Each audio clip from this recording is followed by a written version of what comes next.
Hello and welcome back to our COVID-19 lockdown online classes. This is week or the lesson 4 for set 1 and set 3. I am combining your video, and I think since you heard me talk for a very long time last week, I will keep this week short and sweet. This assignment has only 2 parts, but I do want you to give lots of thought to it, especially for the second part, and I'll tell you why in a second. But let's first look at part 1. So part 1, we are looking at idioms.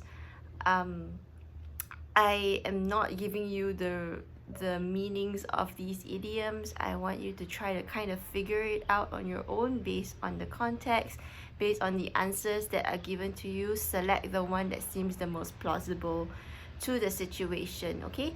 So I was thinking at first of making you like similar to the vocabulary exercise that you did for lesson 3, explain why you think that this is the answer or this is the meaning, but then I thought I'd spare you that. However, set 3, you do need to construct a sentence, okay?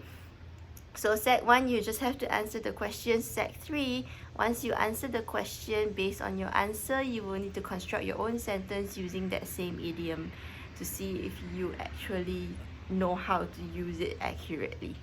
Okay, so that's for part 1, idioms. Have fun. It's I think it's a fun exercise.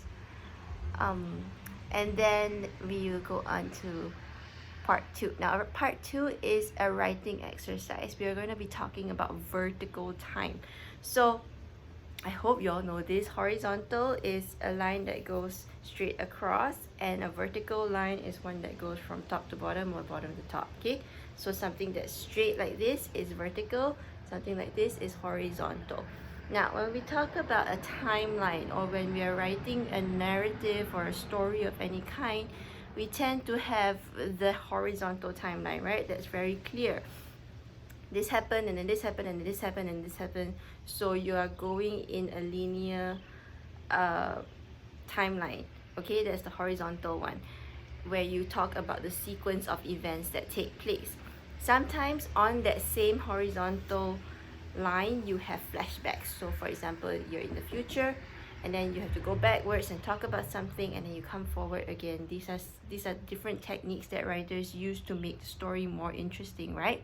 Okay, so for you, what you'll be doing is you'll be talking about vertical time. Okay, horizontal time is pretty simplistic. It comes quite naturally. People know how to talk about horizontal time. But when we talk about vertical time, that's when in a story things kind of come to a standstill.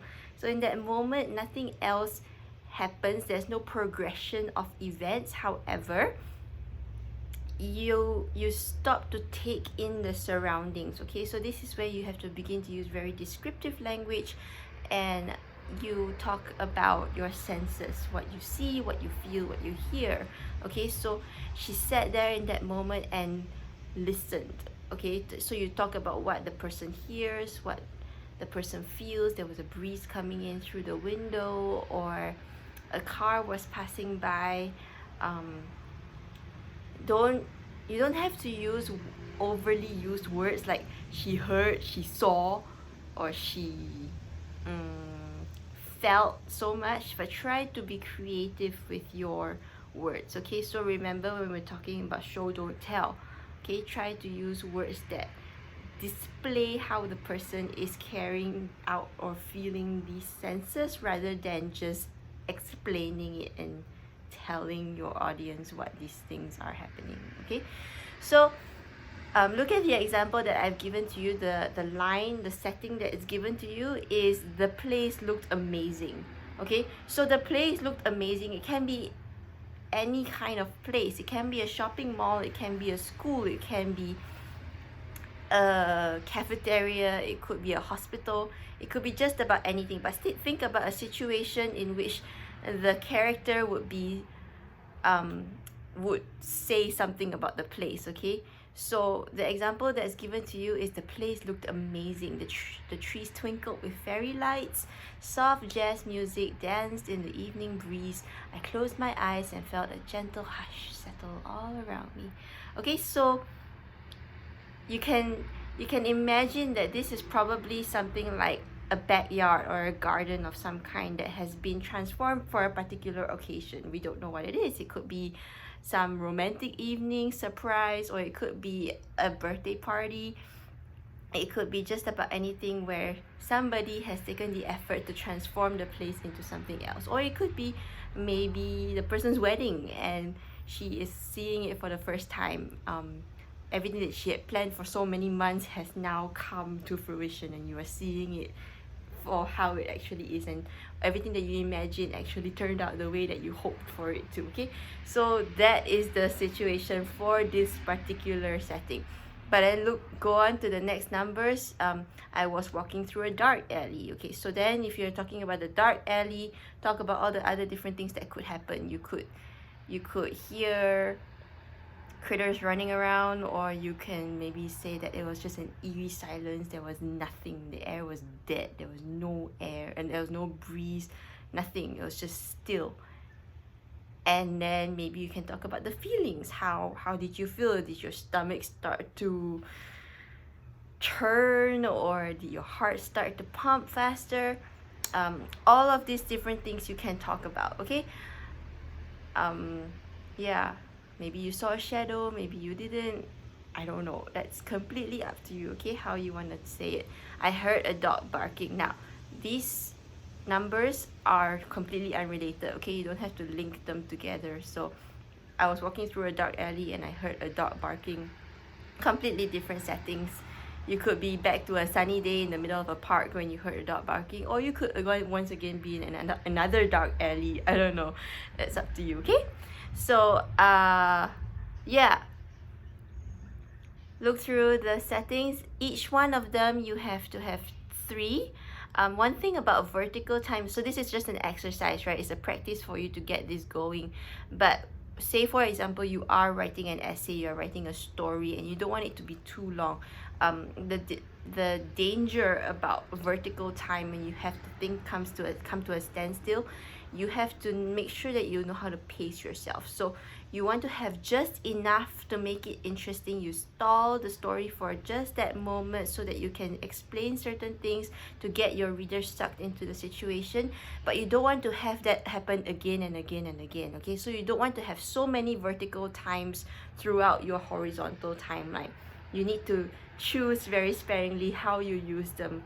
This part, you know, it will enhance your story, and then you move on and you do more horizontal, and then maybe after a certain point you come to another vertical. So vertical timelines are used very selectively. Okay, you need to know when and how to use it. So this exercise that I'm giving you is just for you to practice, and usually you don't want to stall for too long either. Okay, so 3 examples or 3 different senses would be just about right. And it doesn't have to be very long, okay, which is why the lines that I'm giving to you are not very long either. Just one short sentence at a time. It helps to enhance the situation. You could even use sounds to say it. So instead of 3 different sentences, 3 different full sentences, one of them could be just like a boom, a sound. Okay, and then what happens? Make sense? Okay, so have fun with that. Sec 1 and Sec 3 for this exercise, it is the same, but Sec 3 obviously I expect more of you. So please try to be creative, use nice and descriptive vocabulary, try not to repeat yourself too many times. Feel free to use a thesaurus if you need help, but of course whenever you use a thesaurus, make sure that you're using the words correctly. Okay, if you come across a word that you're not familiar with but it looks very nice and you want to use it, make sure that you check how it's used. You can type it online, use blah blah blah in a sentence, and then it would show you all the different examples of how this word can be used in a sentence, and then make sure that you're using it correctly and accurately. Okay, so have fun with that. And I believe I will be discussing your lesson 2s with you at some point. So that's all for today. Bye bye. Enjoy.